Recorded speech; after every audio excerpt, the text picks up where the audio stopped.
Là, cette condamnation, elle marque vraiment un tournant, 6 mois de prison ferme pour de la peinture à l'eau.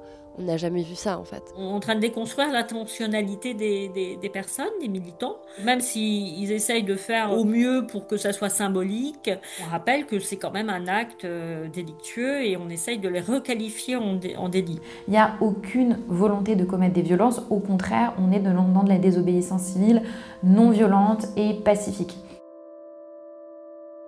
Je m'appelle Rachel, j'ai 23 ans et je milite pour les campagnes Dernière Rénovation qui ensuite est devenue Riposte Alimentaire et j'ai récemment été condamnée à 6 mois de prison ferme. L'action pour laquelle j'ai été condamnée, on l'a faite début novembre 2023. Elisabeth Borne avait déjà pris l'habitude l'année précédente de faire passer les budgets à coup de 49.3 et là elle venait de déposer son 16e 49.3. L'Assemblée nationale avait voté une augmentation du budget pour la rénovation thermique des bâtiments qui était ce pourquoi on militait avec Dernière Rénovation. Et en fait, voilà, ce 49.3 venait finalement casser cette augmentation du budget votée pourtant par l'Assemblée. Et nous, ça nous semblait vraiment tellement grave ce qu'elle était en train de faire qu'on a justement fait cette action qui consistait à remplir des extincteurs de peinture coupés à l'eau, de peinture orange qui était la couleur de Dernière Rénovation, et d'aller asperger en fait la porte de l'hôtel Matignon. Donc avec ma camarade Manon, on arrive devant l'hôtel Matignon, on avait les extincteurs rangés dans un sac avec juste le tuyau qui dépassait. On a commencé à enclencher les tuyaux pour pouvoir mettre de la peinture. Bon, il y avait des barrières de sécurité devant la porte de Matignon, donc on ne pouvait pas être très très proche, et il n'y a pas un jet qui est énorme non plus. Donc on a pu toucher un peu la porte, surtout le sol en fait qu'il y a devant la porte de l'hôtel Matignon. On a été très très vite interpellés puisqu'il y avait des militaires, enfin des gendarmes qui étaient sur place pour garder la porte. Et donc on a été plaqués au sol et menottés. Ensuite, je sais pas, un quart d'heure plus tard, on est emmené par d'autres policiers au commissariat et on repasse devant la porte qu'on venait d'asperger de peinture qui était entièrement nettoyée. Il y avait un tuyau d'eau qui était encore par terre et voilà, ils avaient déjà tout nettoyé. Ce qui nous a absolument pas ni choqué ni même déçu, encore moins, parce que notre action était vraiment purement symbolique. On voulait tracher l'hôtel Matignon, montrer qui était coupable de cette inaction climatique, et voilà, les pointer du doigt, absolument pas commettre de réelles dégradations. L'audience s'est déroulée il y a 3 mois, donc au tribunal de Paris. Et ça s'est assez mal passé cette audience. Effectivement, c'était une audience très difficile parce que 5 minutes avant l'audience, le ministère nous a remis des conclusions de dommages et intérêts à hauteur de 160 000 euros. Et en fait, des dommages et intérêts à hauteur de 160 000 euros, c'est colossal. On n'a pas l'habitude d'en avoir et pour toutes les audiences de jet de peinture sur des ministères ou sur d'autres sur la route, on n'a jamais eu des dommages et intérêts aussi conséquents.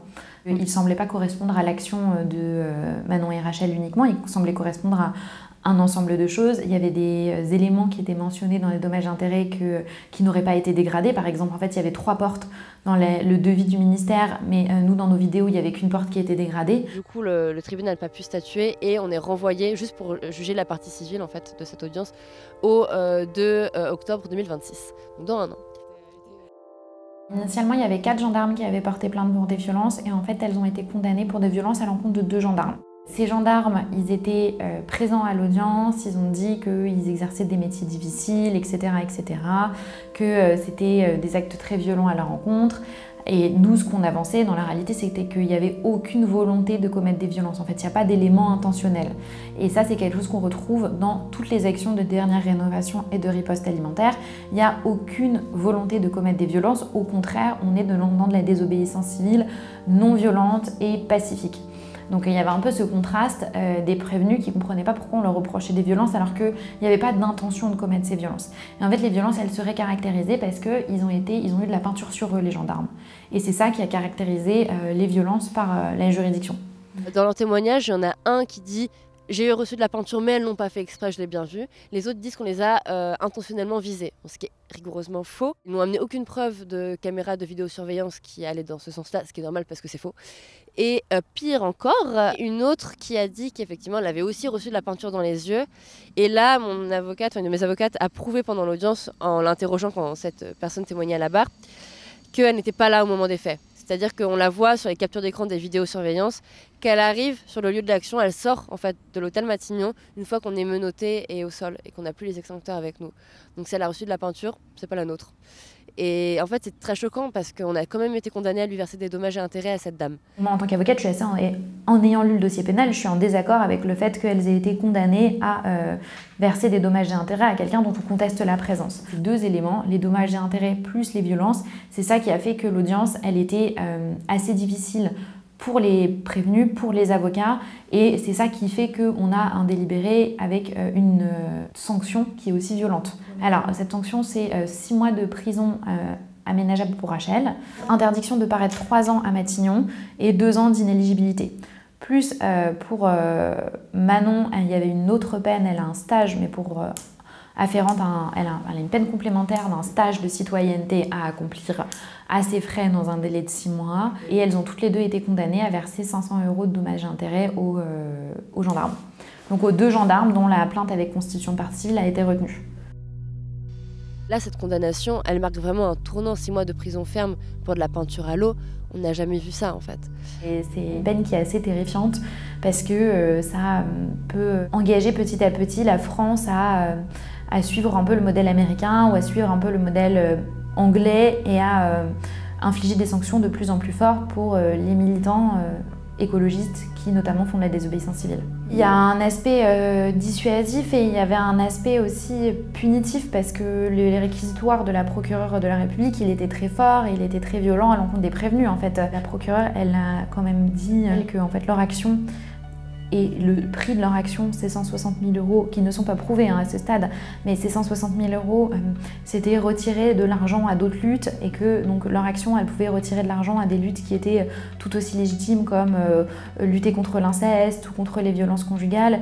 Les actions de désobéissance civile qu'elles commettaient, elles s'inscrivaient dans un continuum à l'encontre des valeurs de la République, continuum qui était le même que celui dans lequel s'inscrivaient des meurtres de professeurs, que leur radicalité pouvait conduire à la montée de l'extrême droite en France, que leur radicalité desservait la cause. On est sur des propos qui sont très culpabilisants pour des personnes qui font ça pour obtenir au final la rénovation thermique des bâtiments. En tant qu'avocate, je considérais effectivement que la peine était disproportionnée et je souhaitais que elles aient une nouvelle audience en appel où j'espère que les débats seront un peu plus sereins que l'audience de première instance qui était quand même très compliquée.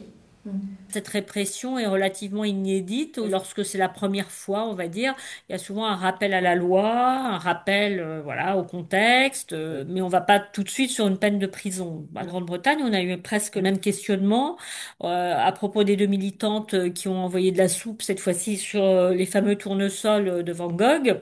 Tout l'argument du juge pour les mettre en prison, donc là pour le coup vraiment en prison, ça a été de dire que même si elle savait qu'il y avait du plexiglas et que, ouais, bref, la toile ne risquait rien, l'idée même de lancer la soupe, bah, c'était quand même en gros une prise de risque qui pouvait atteindre l'œuvre.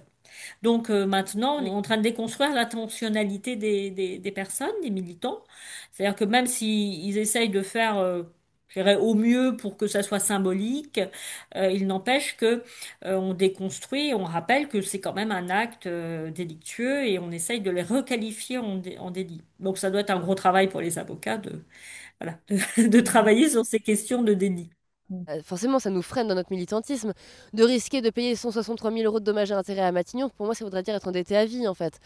Risquer de la prison, bon, évidemment que ça freine les individus qui sont sanctionnés, mais ça fait aussi peur à toutes les personnes qui sont autour, à toutes les personnes qui juste vont voir cette augmentation de la répression et qui ne vont pas oser aller même juste en manifestation. C'est sans doute aussi pour intimider les futurs militants. C'est pas simplement pour réprimer la militante qui est incriminée, c'est aussi pour intimider l'ensemble du mouvement social et pour du coup les faire, on va dire, réfléchir un peu plus à leur mode d'action et à leur stratégie.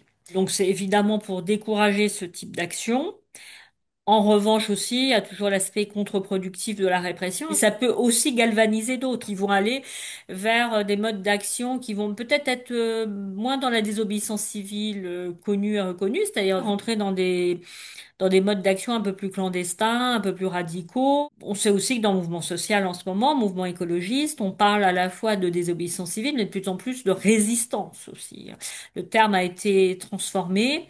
Ça montre aussi que par rapport aux États d'une manière générale, général et aux groupes d'intérêt, notamment économiques, en tout cas certains d'entre eux. Les militants se sentent plus résistants, c'est-à-dire essayer de protéger l'environnement coûte que coûte, ou de trouver des solutions sur les questions climatiques, mais contre je dirais, entre guillemets, des mastodontes, alors que, je rappelle aussi, la plupart des militants se fondent sur l'intérêt général, sur des valeurs universelles, sur un certain nombre de traités internationaux, notamment sur les questions de réchauffement climatique, mais pas que.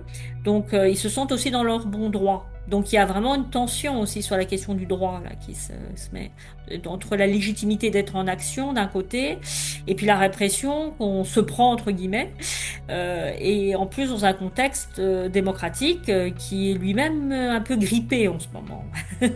Je vois ma condamnation comme le fait qu'on a encore besoin de lutter et que du coup, il faut absolument pas se décourager.